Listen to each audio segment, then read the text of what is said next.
I like to tell my staff, if you think about like a wheel, there's the center spoke and then there's all the branches that come out of it. I love to say that Paratransit's that centerpiece. And so all of those spokes are the different things we do to connect. And some of them we provide ourselves, whether it's a solution that we feel the need, like home to healthcare, people to produce, or our regional center work that we do directly. There might be someone who's never been to Sacramento before and doesn't know how to get around, and they're able to now access a resource to find all of the ways to move around. But the goal is we want to be that center of that spoke that can help provide those connections to everyone, and ultimately it takes all of it to make the wheel go round.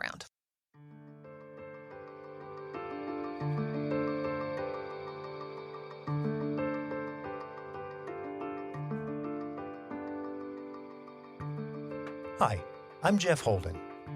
Welcome to the Nonprofit Podcast Network.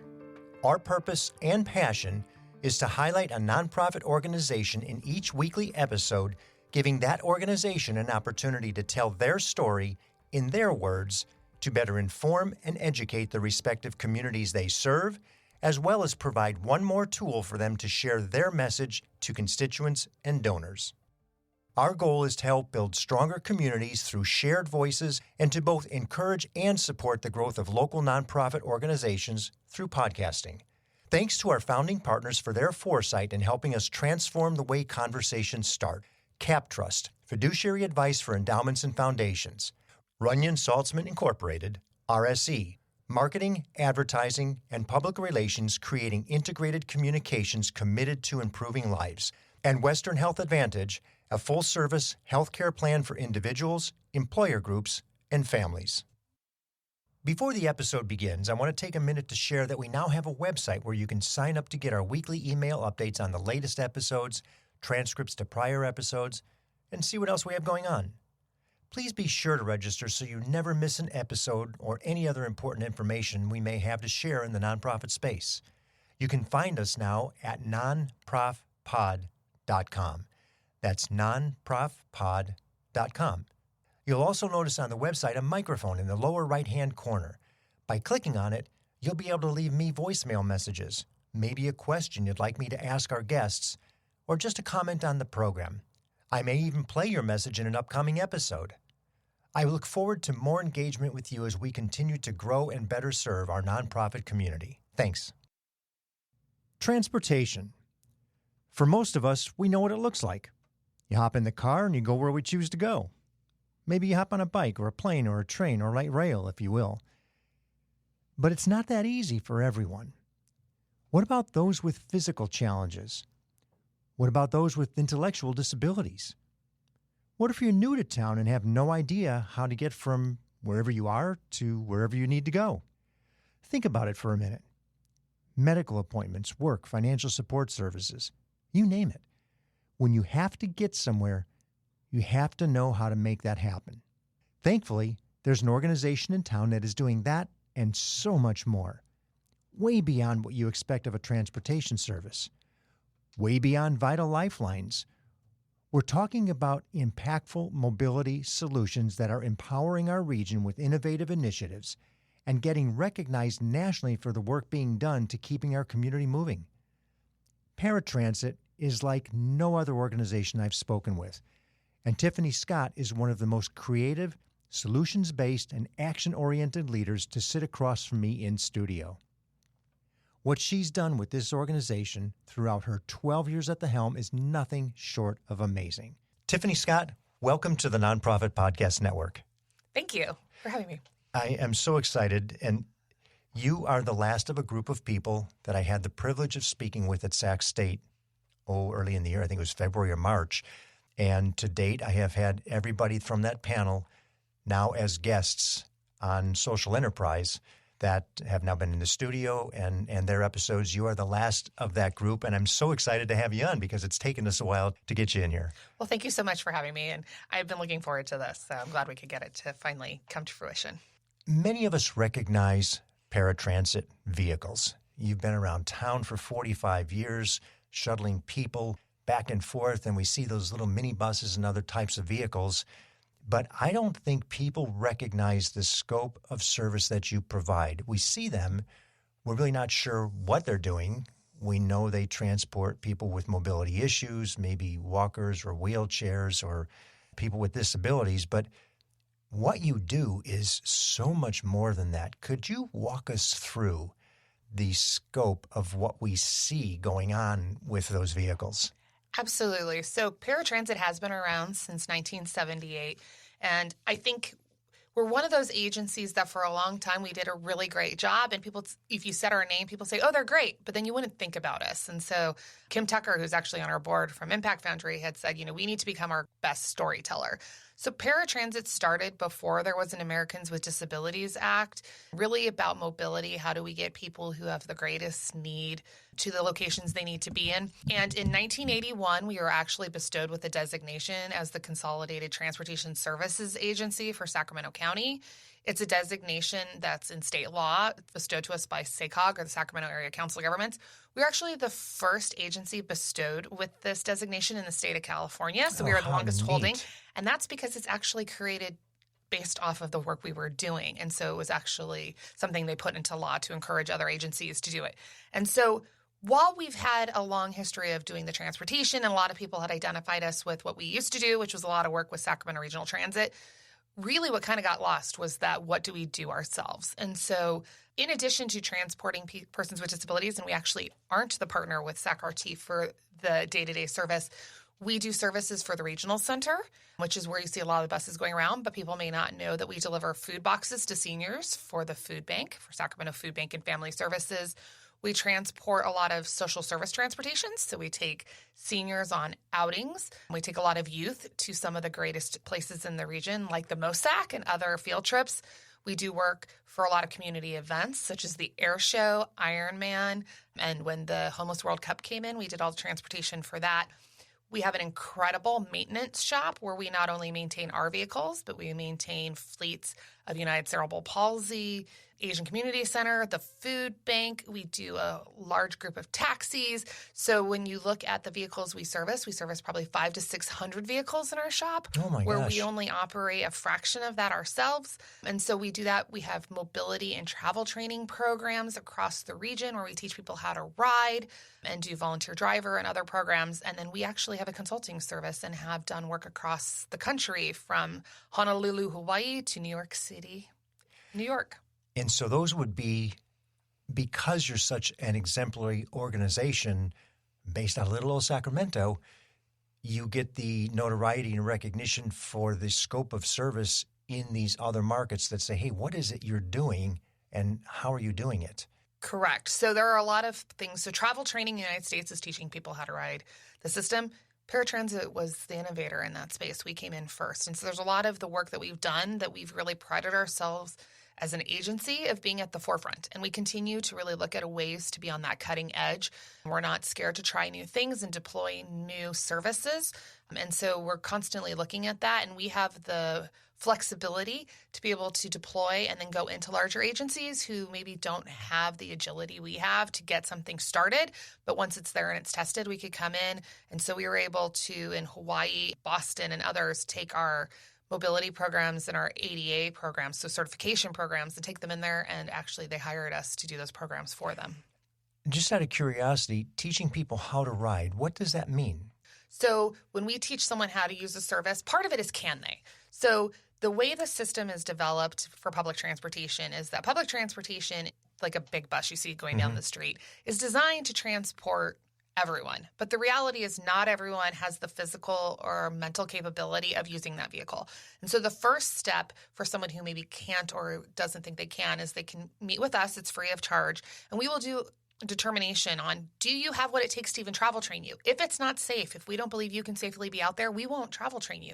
Okay. We will help you go through the process of being certified for paratransit services, which is a door-to-door service, or find one of the other programs in the region.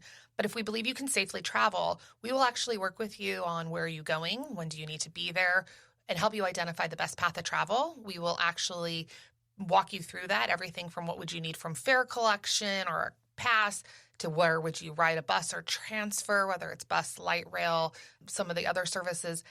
And we will walk you through how to do that. But then we will actually start with our trainers taking you side by side and walking you through it. We will take you out again and do that. And eventually we will start to pull back and have you take the lead, and we will shadow you until we believe that you're okay to go out on your own. So it's a multi-step approach where we will actually walk you hand in hand to get you successfully to there. And It's all free of charge to the client. And if you've been trained once and you need refresher training, we never say no. We also have a lot of clients who maybe got trained to school and now they want to be trained to work, or they've changed employers, or they decide they want to do some social activities. So we train a lot of people to get out and about. Boy, what a service to give people the confidence that they can actually get out of the house. They can get from point A to B once they learn and feel capable and competent, and you're with them every step of the way. Correct. And there's a big misnomer, too, that the only people we travel train are seniors or persons with disabilities.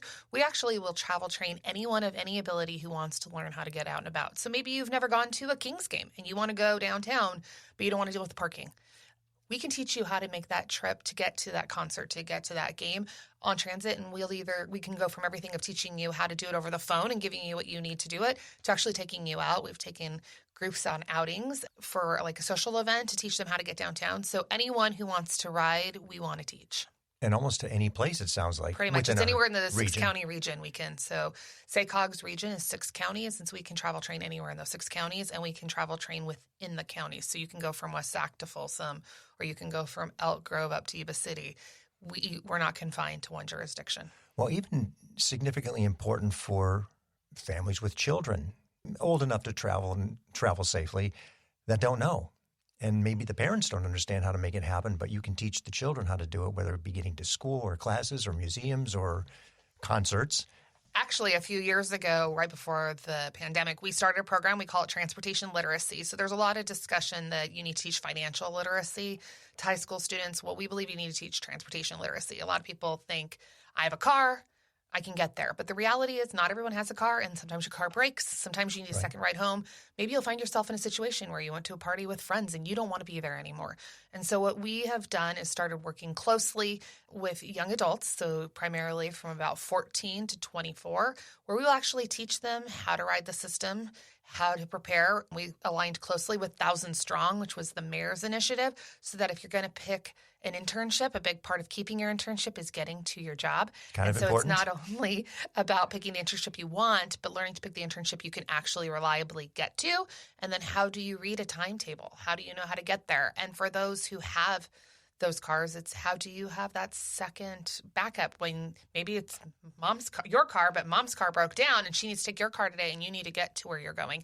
Well, now you have options. And so we've tried to give that option, because if you can teach someone how to do that in Sacramento, they can ride the transit service in San Francisco, in New York, in Paris, in Tokyo. It's a skill that once you know what you're doing, gives you mobility anywhere you go.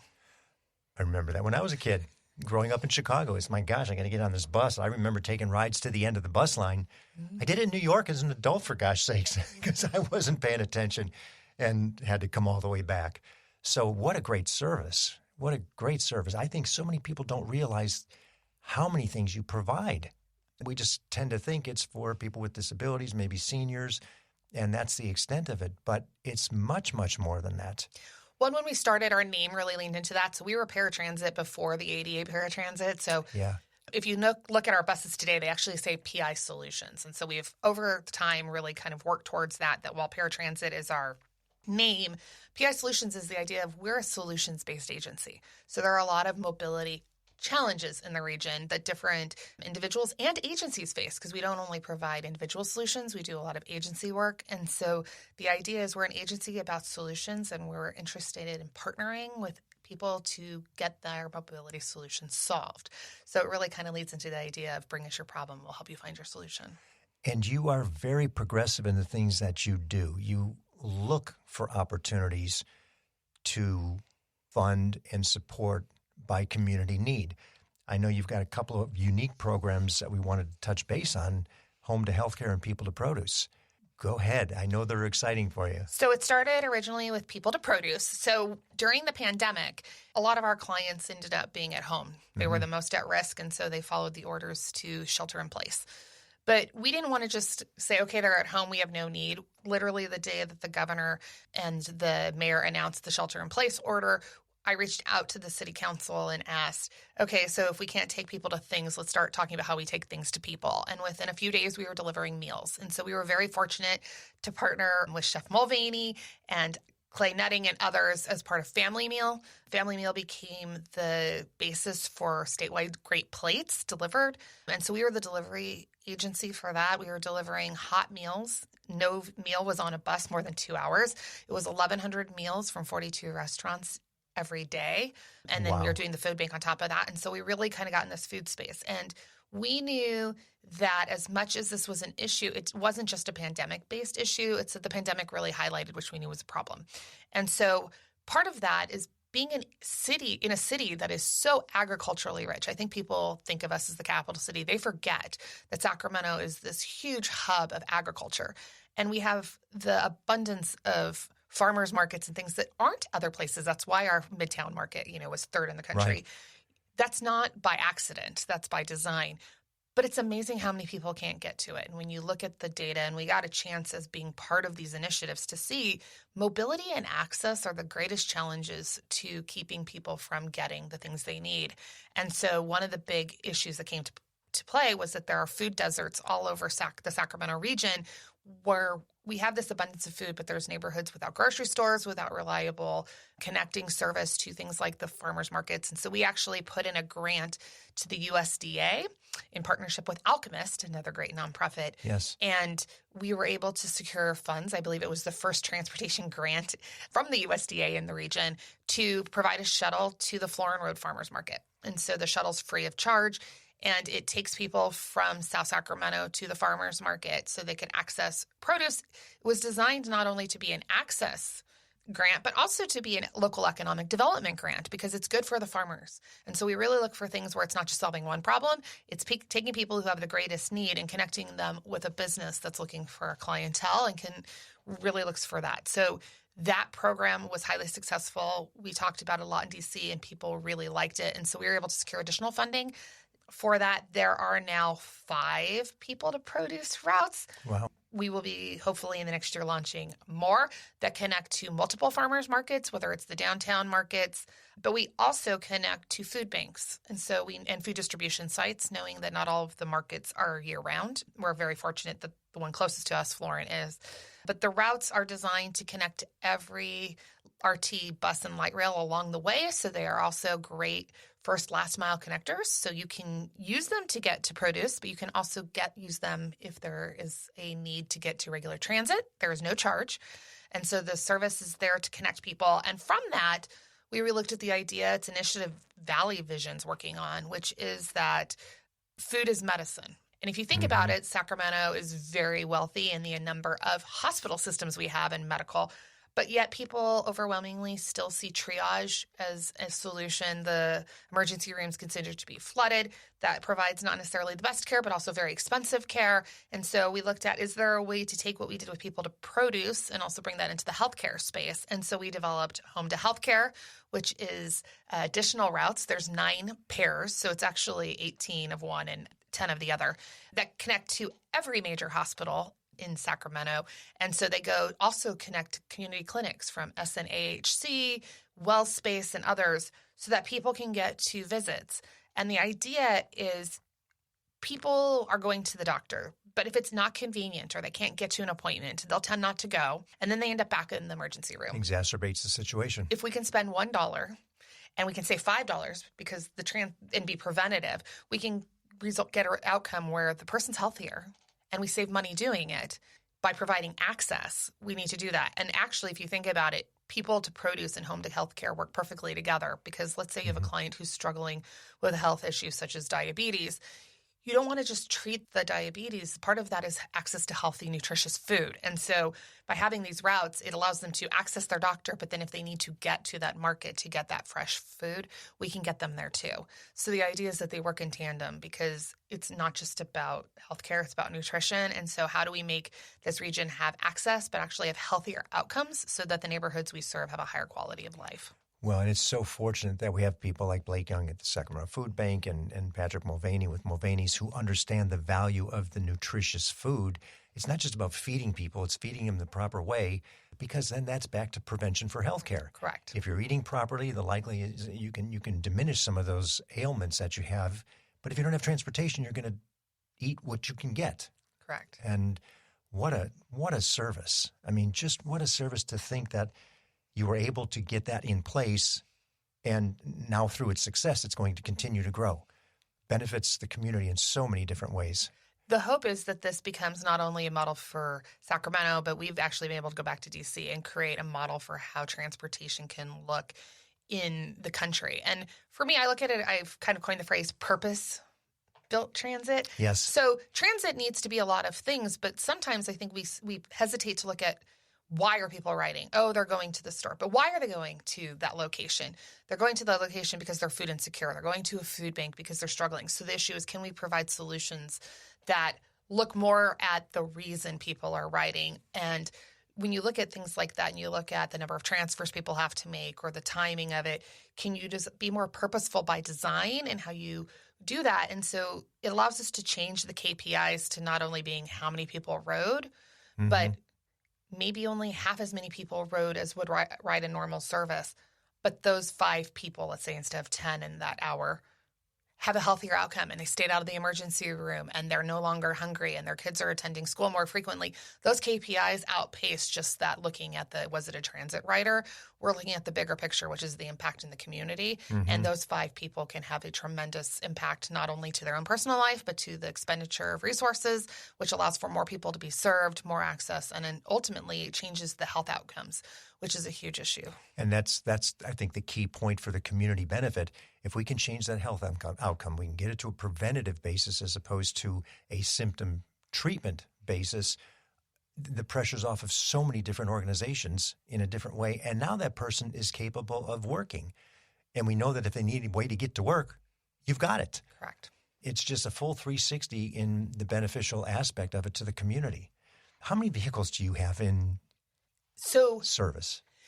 At peak right now, driving, we have about 25, but that is a big kind of understatement of what we do. So we have the services we directly provide, but we are a huge partnership agency. So in addition to the vehicles we're operating at peak service, we have another 75 vehicles we've made available to our partner agencies that they're driving and they're providing trips in, because we work closely with nonprofits to identify their gaps. And so if you have agencies who have clients, but we can provide them a vehicle and they can do additional transportation, we will actually loan them that vehicle. We have programs where we actually reimburse mileage and insurance and do training to incentivize people to do it. So between our vehicles and that, it's about 100. But then we actually, through our other services, such as maintenance and other things, service about another 500. I remember you saying that. I was going to go back to that. And you said another service for 500. So 600 vehicles in play in some way, shape, or form throughout the year. That's an amazing logistical nightmare from my perspective. From yours, I'm sure this is what you do. Correct. And you've got all the logistics to manage all this stuff. Is that proprietary?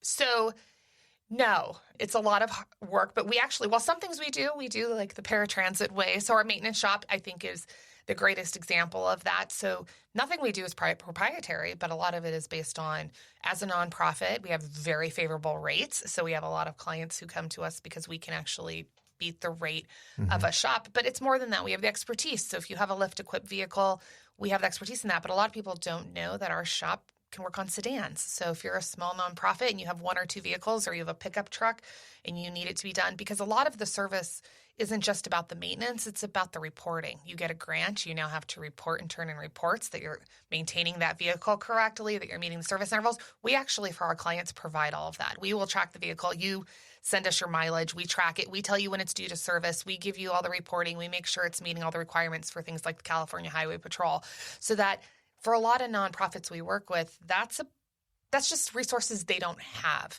That's a staff person that they don't have expertise in, because if their expertise is food or their expertise is working with persons with disabilities, they don't generally have staff who just do that. We do, so we can do that for them.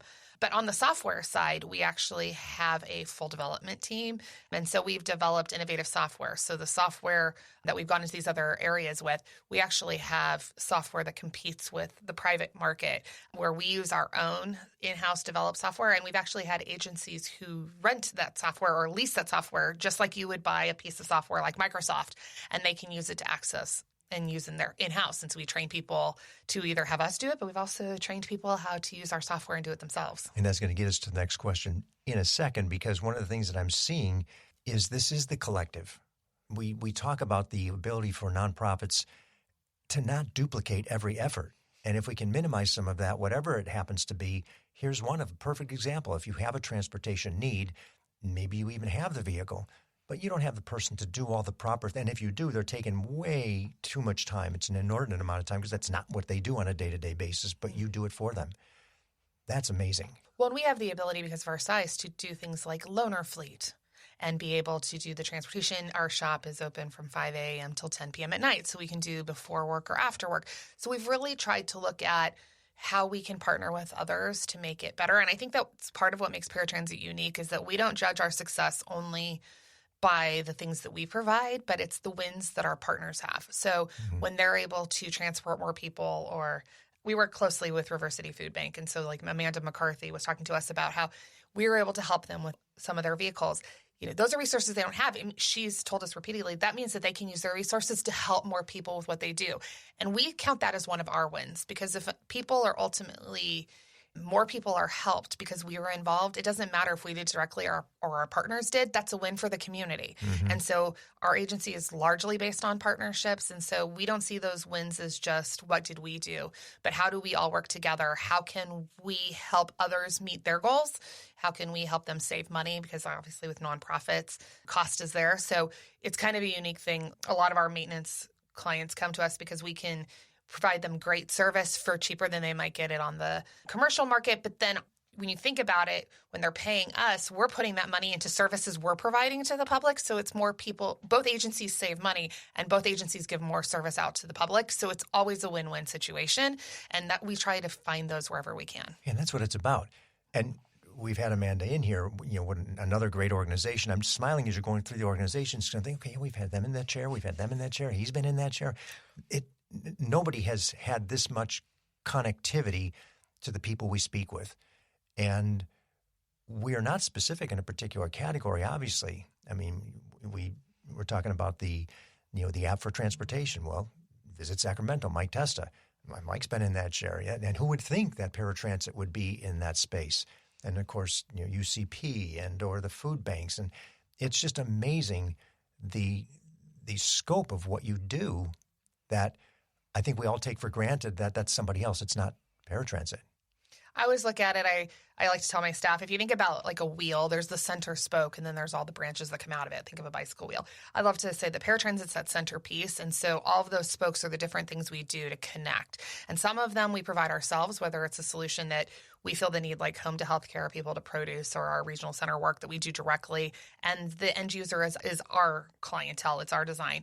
But a lot of those clients are exactly what you said. They're other agencies. We're developing a program that's launching called Metro Hub, which is a one-stop shop for travel in the region. The client there might be someone who's never been to Sacramento before and doesn't know how to get around, and they're able to now access a resource to find all of the ways to move around. But the goal is we want to be that center of that spoke that can help provide those connections to everyone, and ultimately it takes all of it to make the wheel go round. Mm-hmm. You mentioned staff. How many people do you have? So currently we have just less than 100 full-time employees. So a large nonprofit. At our largest, we were bigger when we did the work for ADA, but still not a small nonprofit. No, not at all. It's a combination of drivers, mechanics, administrative staff, mobility staff, incredibly dedicated people who every day come in and play an amazing role. Tiffani Scott's team is amazing at keeping our city rolling and helping us get from point A to B. But how they do that and how it's paid for is what we'll be talking about next, right after we hear from the people who make this program possible. I was in the media business for over 35 years and had the great privilege of working with Runyon Saltzman, RSE, Marketing, Advertising, and Public Relations. We collaborated on many different campaigns, but their commitment to the nonprofit sector hasn't changed since their founder, Gene Runyon, started the agency. Over many years and many campaigns, Runyon Saltzman has been committed to improving lives by tackling California's most challenging issues. Guided by research-informed strategies and insightful, creative solutions, RSE develops innovative communications campaigns that raise awareness, educate, and reduce stigma in diverse communities throughout our state and beyond. To learn more about RSE, visit rs-e.com. Hello, this is Scott Thomas with Cap Trust in our Sacramento office. I specialize in working with local nonprofits and associations. Annually, we survey private and public nonprofit organizations across the country to better understand challenges they see in today's environment. In our more recent survey, we heard concerns about proper board governance, mission-aligned investment, and how to implement alternative investments. If you would like a copy of the survey or to discuss your organization, look me up, Scott Thomas at captrust.com. I'm thrilled to have Western Health Advantage partnering with us as they do so much to support so many nonprofit agencies in our community. As a truly local health plan, you'll find individual and family options, employer options, plans for CalPERS and Medicare Advantage. From medical services to pharmacy, health and wellness support, as well as behavioral health care, Western Health Advantage has a plan that fits what you need. As an employer, for profit or nonprofit business, individual or family, you can find more at westernhealth.com. Next question flows into, you've got all this activity, you've mentioned grants, 100 people almost. How are you funded? So we are probably the most non-traditional nonprofit when it comes to how we're surprised at this funded point? In that a large portion of our funding is actually more governmental. So we are a quasi-public nonprofit. We actually have a public agency designation in the state of California. So most people don't know we're on the Secretary of State's roster of public agencies for the work we do in the region. But we are funded through Measure A. So if you every few years you'll hear that the Sacramento Transportation Authority has a sales tax that funds transportation. They actually fund Paratransit, which allows us to fund the other partners. A lot of people don't know that provides for services. We also get sales tax dollars through the Transportation Development Act, same as like Sacramento Regional Transit or YOLO Transit or Roseville. So those are large sources. We are a large recipient of federal grants, so we are able to access funding from the Federal Transit Administration, just like the transit operators. And then we do a lot of work for the regional center, so we have a lot of contract work. But the maintenance shop is like what I like to call our bake sale. So we do a lot of in-house generation. So that maintenance services, those contracted services where we contract out, we've actually been able to do that. And those are, as a nonprofit, you can have a piece that's for profit. And so those actually drive in revenue. But overwhelmingly, we are not a fundraising nonprofit. We only fundraise once a year. We do a holiday gift campaign. We do 3,000 boxes each year that are delivered to persons in need that have blankets and other warm and cozy items in them, and we fundraise for that. But that's the only time we fundraise. The size of the budget, how big is your budget? So our annual budget is about $12 million operating, close to $15 million with capital. So as nonprofits go, we are a very large nonprofit. But I'm amazed at how much you're doing, in my mind, with relatively little funding. That's, again, the touch points you've got in the community are so significant and so broad. 6 counties is not easy. So I really pride ourselves in the fact that we try to be very efficient. And I think it's those partnerships and being able to leverage existing resources. So in our partnership agreements for like the vehicles, it's not carrying the cost of the whole program because let's say we partner with Easter Seals. They've been our partner for years. Let's say that we give them a vehicle so that they can do it, but they're covering the labor cost. We're covering incidental costs. The result of that partnership is that we can both do more, but we're not having to cover 100% of the cost, and they're not covering 100% of the cost. We're able to leverage our dollars to go farther. And so by doing that, if you look at our cost to operate, even traditional transit service, we're some of the lowest in the region and in the state. And that's because we're able to be very cost conscious. And because we have a very diverse array of programs, such as the maintenance, we're able to spread our overhead differently. And we're always looking at that. How can we be more efficient? How can we bring in software things to be able to do things in a more efficient way? Because ultimately, as a nonprofit, our goal isn't to make money. It's to provide more service. And so we're always looking at how can we do that? And is there something we can bring on? Is there something we can add? Is there a value add to that? Even if it's net neutral, our board is very big on it. Doesn't have to be something that generates revenue. It's just a net neutral item.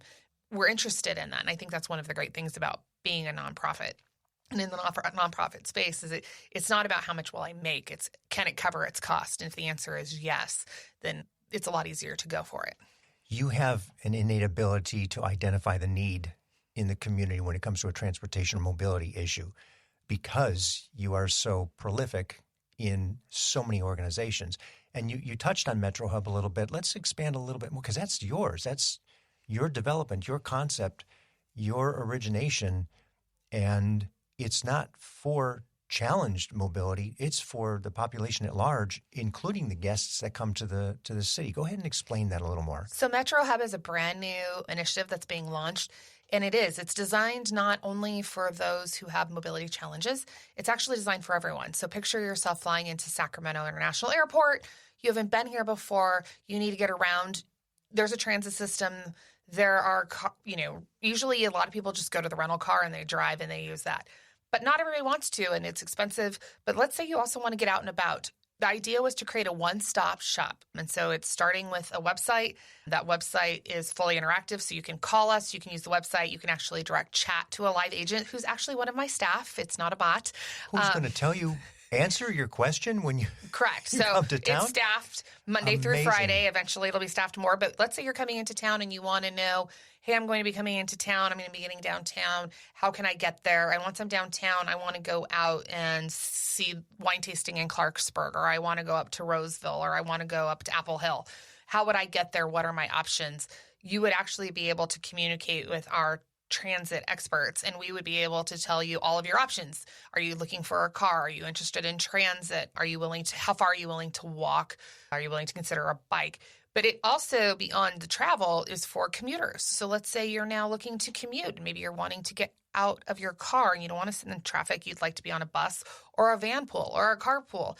Instead of having to look up and call numerous agencies to figure out what the solutions are, you can actually come to us and we'll let you know which van pools have availability, which programs are offered, what subsidies look like, and help you navigate through. And then based on your interest, we will give you travel instructions on how to do that, provided if it involves a transit media, we can help you get connected to the Connect card, which is the seamless fare card, go through the process of applying. But we can do all of that for you so that you have somebody with you. You don't have to figure it out yourself.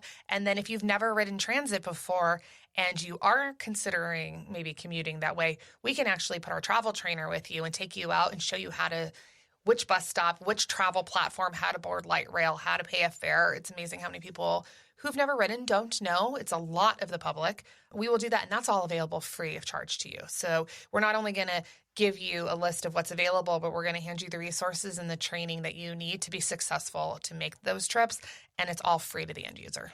What a cool concept for a visit city where people are coming from wherever they come from, wherever they want to go to have this one-stop tool. I can only imagine how valuable it is as it gets up and running and once people share it and they start talking about it. I mean, whenever I travel, I recognize the challenges I've got. If I don't know where I'm really going and how do I get to where's the depot? Where's the car rental agency? It's not obvious in some cases at some airports. I mean, just the simplicity of what that will do and provide for a visitor to the community is amazing.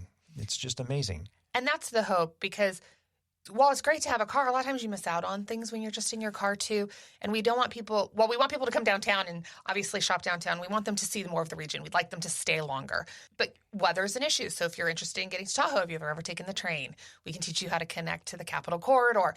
We can get you into the Bay Area. We can get you, it's a hub. And so a lot of it is not just about how to get around the region, but how to get in and out of the region.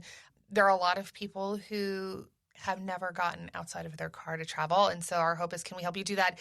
Even if you're interested and it's the holidays and you want to go see the holiday tree in Old Sacramento. Yes. I mean, you want to see the Theater of Lights, or you want to go to a Kings game or a concert, but you don't want to park. We can help you explore how you can do that. That might be your first transit trip, or it might be a rideshare trip. We can help you coordinate what that looks like. You don't have to do it yourself. You have a trusted partner who's going to be there, who's going to give you resources. And the best part is we're not just going to tell you, we're going to actually email you a written form, so you'll have it in hand to take with you. And I always refer, and I do it myself whenever I travel, I love to take the local transportation. If it's Chicago, it's the L. If it's a subway, if it's in New York, just to get a feel for the city, to just really understand it a little bit differently. This gives us the ability to share that with somebody who's coming in for the first time, who wants to feel the city a little bit differently, and to know that, we do have alternative transportation other than that rental car that you're never going to get out of, and really get a sense of what's happening. And we have so much to offer. Absolutely. And this was kind of born out of the idea that we do a lot of transportation, obviously, in the mobility space for those who are seniors or disabled. But we also do a lot of work with youth and others. But we've done a lot of work with the air show, and we did all the transportation for the Homeless World Cup. And a lot of that, or Ironman, is we have people at the airport, we need to get them in. We did work for Wounded Warrior. And so it kind of was this idea of, well, these are people who need to reach out. But what about the average person who's not part of an organization? How can we provide that same resource? And does it always have to be we're providing the ride? There are other rides. How can we connect them to those buses? How do we get people to be able to independently navigate these needs because we knew the need was there? And then conversely, when you have these large groups come in, how can we work with these agencies who are coming to explore Sacramento, who want to spend more time here, these big conferences and conventions? They need to get downtown. It's not just about the hotel logistics or the program logistics, but transportation and access is such a part of it. Or we'll have people come in for the chambers who want to get out and they want to see agriculture and they want to get out there. How can we help coordinate all of that for the business community so that when they're bringing people in and they're bringing in clients or have meetings or they're doing kind of retreats, we can help them coordinate how they can get their staff here as well. And we want you to savor Sacramento when you're here, not just pass through it. Correct. Which so many times we hear about. All right, fun question for you. And I know you're going to love this one because your wheels are turning all the time anyhow. Budget no option. You do whatever you want. What would the agency look like if it wasn't constrained by budget limitations? That's a really good question. I think it'd be an acceleration of some of the programs we already have. There's some things in the mobility space we like to do because while money is no object, the big thing for us is that we want what we do to be purposeful. So it's not just about delivering to deliver because we have a dollar. It's about what makes the greatest impact, what it has a sustaining feature, what is a value add to the region. And so I think the ability, if budget was no option, to be able to dig deeper into our projects, because since we are grant funded, we can only deliver things to the extent that we have funds. So like our partnership programs, I would love to be able to acquire more vehicles and bring on more partners. There's a lot of really small nonprofits who struggle to compete in the space that we have the resources as a larger agency to be able to compete for those bigger grants, and we can do the administration of them because we have the financial resources for it. So for me, having access to those funds is not just about what we can do, but how could we partner more to be able to help to bring on additional partners who are really struggling in this space to compete and be able to cast a wider net. The other program I'd really like to bring back, and then we'll be working with the airport, is we had a vehicle rental program where you could actually rent a vehicle from us that was a fully equipped vehicle and you could drive your loved one. So we'd have families who say, I want to take my grandchild to Disneyland, but they're in a wheelchair. We could actually rent you a wheelchair-equipped vehicle. We've done it on small scale. It's very cost prohibitive in the insurance market right now. That'd be tough. And so having additional resources there, that's a program that we're retooling and we're kind of reimagining, and it will be coming back in a partnership. But that's a place that I would love to be able to expand out, which is increasing individual mobility so that people can bring in their loved ones for a wedding, for a party, for graduation, pick them up at the airport and do that. And our ultimate goal is to make that so you can actually rent a vehicle at the airport that's accessible. That's a paratransit vehicle. I see the programs you've got into multi-states where fee-for-service for you, again, Sacramento, the exemplary model, manageable city, we can show you how to scale it. Certainly cities smaller, but bigger. I mean, I'm as excited for some of the stuff that you're doing as you are. Well, and I think it goes to the idea of kind of what I had said, which is we don't want to just create things to create them. It's really about creating programs of quality. And whether that's for another nonprofit, but we went into New York City and worked with New York City MTA, the largest transit city in the country, as a partner with VIA, which is a rideshare program.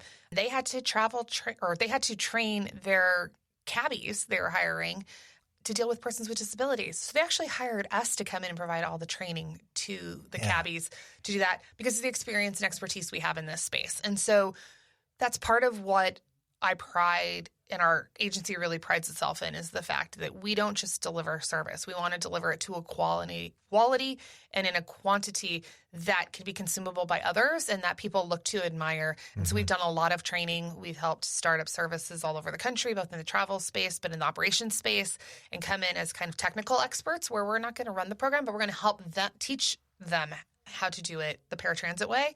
And when people look at us that way and want us to help, I think is the greatest reflection of what we're doing, which means we're doing something that's worth replicating. Totally agreed. So we now look at the reality of the budget. What is the greatest need you've got? For us, it continues, it's looking at sustainability. We are not a fundraising agency, so it's looking at that. But it's really about that voice for the need in the region. And I think we really try and work closely with our federal partners to realize that it's not only about mainline traditional transit, that the programs and services we provide to the clients we provide to our partners, to nonprofits matter. And I think the pandemic helped a lot in that space, because I think prior to the pandemic, people knew that nonprofits did great work, but we were kind of hidden. And I think that the pandemic really showed that when things were really rough, it was the nonprofits who kind of came out of the shadows, and we're standing up the food products or programs, and we're standing up the access programs. They had the skills that even government lacked to be able to do this, to get in.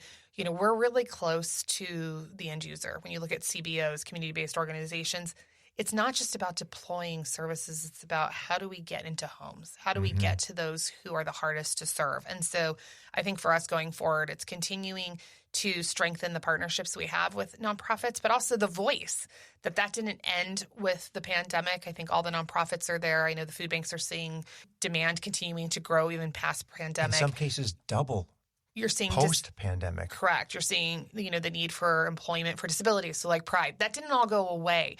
I think it shone a light that, if anything, raised expectations that we don't let it go back to how it was before. And so just like our other agencies, it's about continuing to show that need can't just be forgotten. It didn't end with the pandemic, and that these programs that were stand up, the things like People to Produce and Home to Health Care, were gaps that have been there, and solutions need to be not only short-term, but that they need to become sustained ways we operate going forward. What is the best way to get in touch with you and or the organization? And is it different if I'm an individual or an organization? So you can always start with our website, www.paratransit.org, or call us. We're at 916-429-2009. Or send an email. We do have social media. It's really easy to find. We're Paratransit Inc. on all of our social platforms. So if you put that in, it'll be in show notes too. So if they're listening to the episode, just go to the show notes. They can see everything. Correct. But we do provide one-on-one services. So if you're a client looking, or you're the general public and you're looking for services or training, call and we'll get you connected to one of our staff who does that. If you're an agency looking to partner or looking for solutions, you can reach out and you may talk to me, or depending on what your need is, we may give you a call back from our maintenance department or our operations department.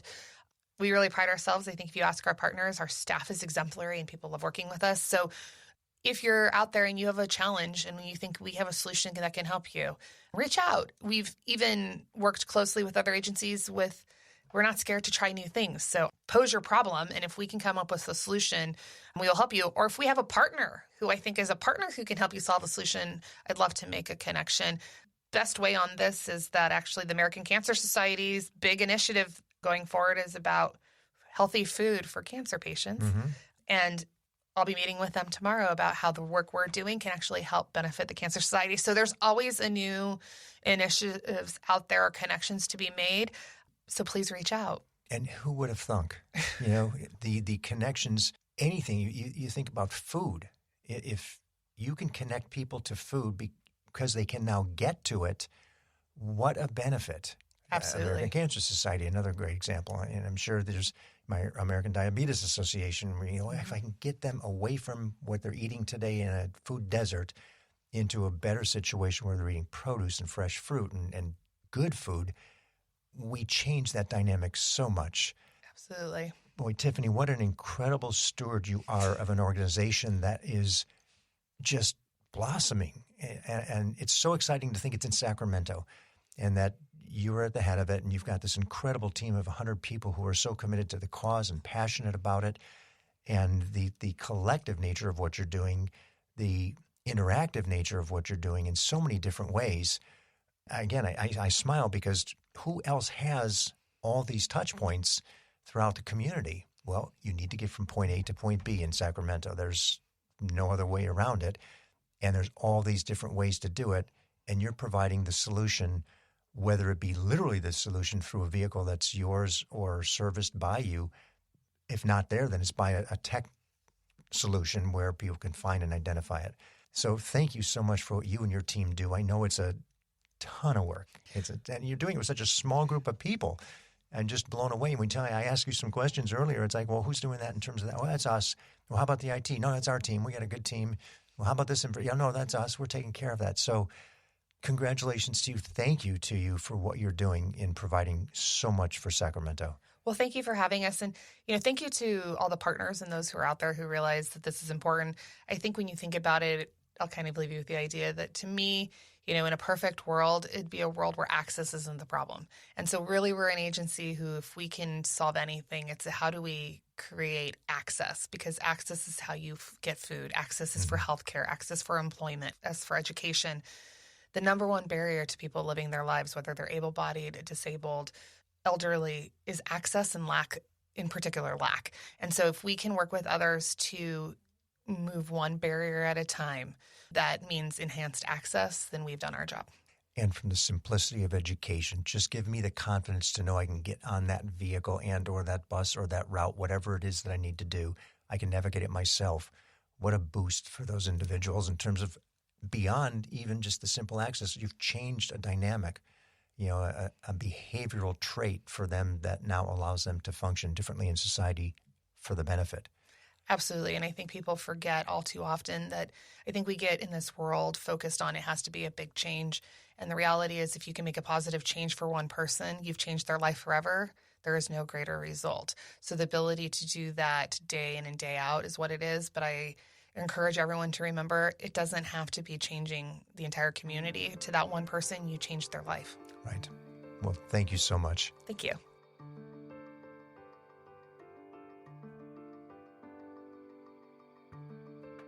Thank you for listening to the Nonprofit Podcast Network. I hope you enjoyed the episode. If what you heard moved you, please reach out to that organization and do what you can to help. If you like and appreciate what we're doing to support local nonprofits, please give us a positive review, subscribe, and share. If you're a nonprofit with an interest in participating in an episode, you can reach me at jeff@hearmenowstudio.com. If you have a need for the services or products our sponsors offer, please reach out to them. CapTrust, fiduciary advice for endowments and foundations. Runyon Saltzman Incorporated, RSC, marketing, advertising, and public relations, creating integrated communications committed to improving lives. And Western Health Advantage, a full-service healthcare plan for individuals, employer groups, and families. The Nonprofit Podcast Network is a production of, is recorded at, and edited by Hear Me Now Studio.